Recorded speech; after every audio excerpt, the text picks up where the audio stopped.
Minasan, konnichiwa. I am the gentleman simmer to Garen Zime. Please, join me in a glass of wine. Today, I would like to take you to the town of Newcrest, a new development in Sim Valley. Construction has just begun, but the Townsend neighbourhood is the genesis point, with the oldest homes in the growing town. With time, the little village will surely become a colourful place to call home. Let's begin our tour here, the Townsend Farm. It is the second oldest building here in Newcrest, and has been operated by the Burnham family for 3 generations. Sadly, most of the family has given up the farming tradition, and have moved to Windenburg, Brindleton Bay, and Willow Creek. Only the youngest son Keith remains, along with his wife Emily, their son Ray, and their dogs. Together, they keep their neighbors' pantries filled with delicious fruits and veggies, as well as keep the community garden in perfect condition. Let's take a look inside first. The entry immediately splits to the right and the left. Going to the right takes us into the TV room. When the chores are done and the plants are tended, the Burnhams like to gather together for a movie or a game of My Sims Racing. By the fireplace we have toy boxes for both the pups and little Ray. Just make sure it's turned off. And yes, Keith does enjoy a little fishing now and then. Just don't ask him about the one that got away. From the TV room we enter the enormous kitchen. The kitchen was recently renovated with all of the modern conveniences and a traditional farmhouse-style decor. Emily is a firm believer that the kitchen is the heart of the home, so she insisted on both plentiful counter space to cook and table space for when Ray begins school and needs a place for homework. The first of 2 bathrooms also connects to the kitchen. Next is the music room. Both Keith and Emily enjoy playing instruments, and they hope Ray will develop the same passion. Even if he doesn't, he still enjoys hearing Mommy and Daddy play and sing. The Burnhams truly do make beautiful music together. And to finish our circle of the main floor, we come to the study. Keith and Emily both prefer more creative outlets, but they appreciate the importance of knowledge and wisdom, both in their own farming careers and in Ray's future.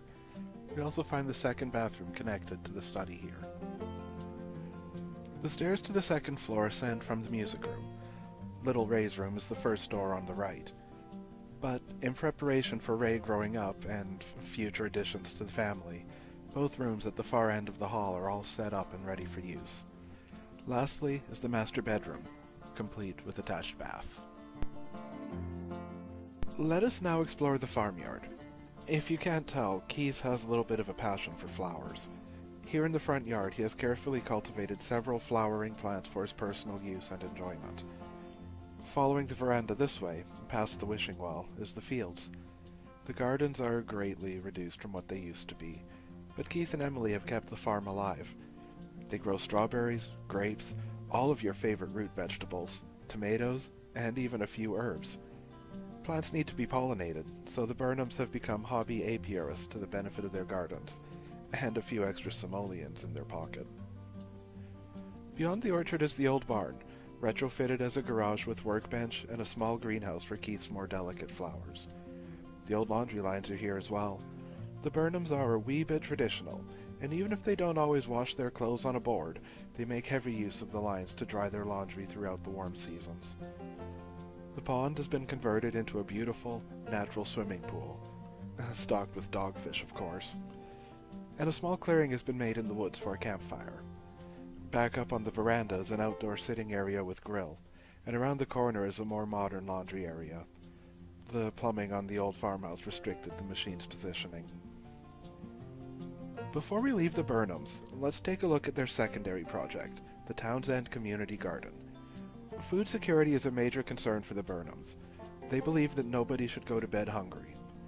In accordance with that, they have purchased this small lot and supplied it with at least one of every plant that will grow successfully in Sim Valley.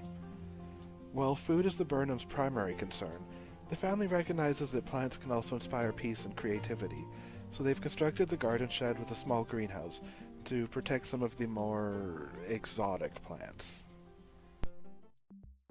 There is certainly one resident who greatly appreciates the garden. Living right next door is Miriam DeBoer and her daughter Erica. Miriam is sadly a recent and young widow who has chosen Townsend Newcrest to start over. Personally, I think she's made a brilliant choice. Miriam's house is small, but cozy. After hospital bills, funeral costs, and cremation, her finances forced to downsize in living space. But it is not the walls that make a home, but rather the hearts within, and Miriam is determined to make the best of her situation. Let's go inside. The DeBoer residence consists of only 4 rooms. The living area and kitchen are combined into one. The stove and fridge may be old, and the television small, but it is home. A simple bathroom is to the rear here, and Erica has her own room. Miriam cannot afford a great deal of toys for her child, but she does her best to ensure that little Erica is still well looked after. On the other side of the house is Miriam's room. She keeps her computer here, the one luxury her current situation affords. With Miss DeBoer's house, we've reached the town's end of Townsend, so let us return the other way. The corner lot here is inhabited by the Saunders family. Malik, Tyrone, their twins Kyle and Daria, and Rosie the Labrador. They are a regular middle-class family just trying to get by, like the rest of us. Built in the 1950s, their house was home to the Burnhams before Keith's relations moved away, and his family moved into their current home on the farmyard.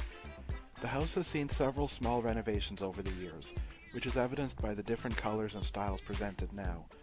Seeking a more quiet lifestyle than that of downtown San Myshuno, the Sanders felt this would be a wonderful place to raise the twins. The front door opens into the family room, though it is used most often when hosting guests. As you can see, Malik has a little bit of an obsession with Earth's knickknacks and tchotchkes.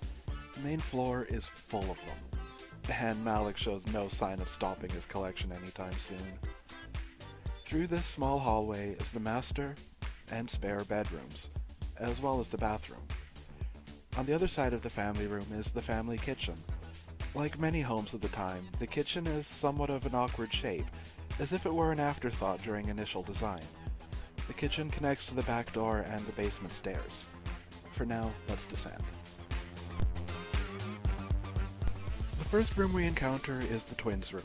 Not wanting to be separated, they chose this room together instead of being split up. Their fathers are thankful for this, as it prevents arguments over who gets the bigger room. The next doorway leads to the laundry, workshop, and basement storage area. Lastly is the living room. Tyrone is a complete technophile, and somehow managed to get the largest television and sound system he could find into the basement. If you were to ask him how he did it, he'd tell you he has no idea, but it's not coming out without digging it out. And finally, beyond the old bar here, is the basement bathroom. The Saunders aren't the most outdoorsy family, though Daria is on track to become a star athlete when she gets to middle school. But we'll take a look at the yard. They keep a small flower garden, just for the color, and a couple of vegetable plants. Tyrone enjoys a good barbecued steak along with his giant television, so of course he has an outdoor grill. Remember how I said Malik likes his knickknacks? It's not just the small ones. Despite Tyrone's repeated begging to sell the cursed thing, Malik insists he will get this old truck working again and take his boat out on the lake. They've been married for 10 years and neither has happened yet. Now, I've saved the best for last. The house itself may not be terribly fancy, but remember what I said about the heart makes the home. Grandma Betty Smithson has the biggest heart of anyone I know. She has a severe case of empty nest syndrome, though. Her only daughter Cassandra has a family of her own with Keiichi Takamaki, and her husband Robert has passed on. She's adopted several pets, 3 cats and a silver fox, to keep the silence at bay. But otherwise, instead of falling into sadness, Grandma Betty welcomes all of her friends and neighbors for tea and cake anytime. Everyone in the neighborhood knows and loves Grandma Betty. The smell of cake and pie on the breeze is a clarion call for the neighbors to visit. The entry opens to the living room, where Grandma likes to curl up with a novel, play cards with friends, or watch her stories on daytime TV. Oh, what's that there? It looks like the grandkids have convinced her to buy a Goldie Box console. How strange, seeing as Grandma Betty doesn't even own a computer.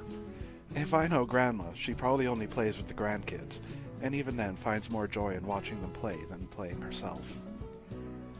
Let's check out the second floor before finishing the main floor. We come to a small landing that leads to a bathroom on the right, and the master bedroom to the left.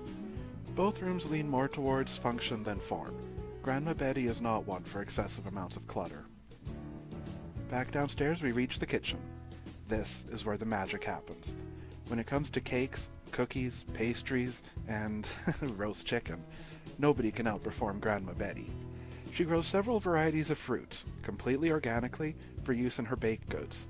In fact, she even makes her own kitty treats. 3 rooms lead off of the kitchen. If you needed proof that Grandma misses her family, it's here.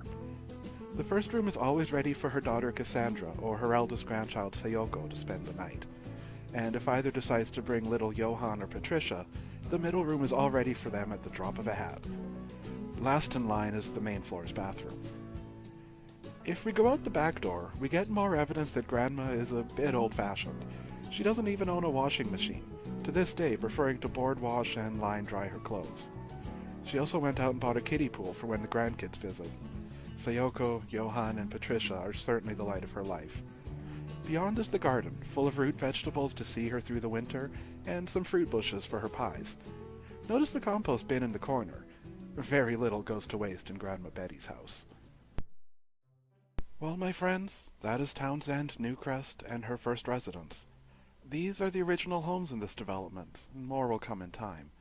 In fact, Grandma Betty's daughter and grandchildren just bought a lot for themselves. She's definitely excited to have them living closer. As always, I will leave you with some overhead views of the places we visited today, as well as the information you'll need to find these and the rest of my builds on the Sims 4 gallery.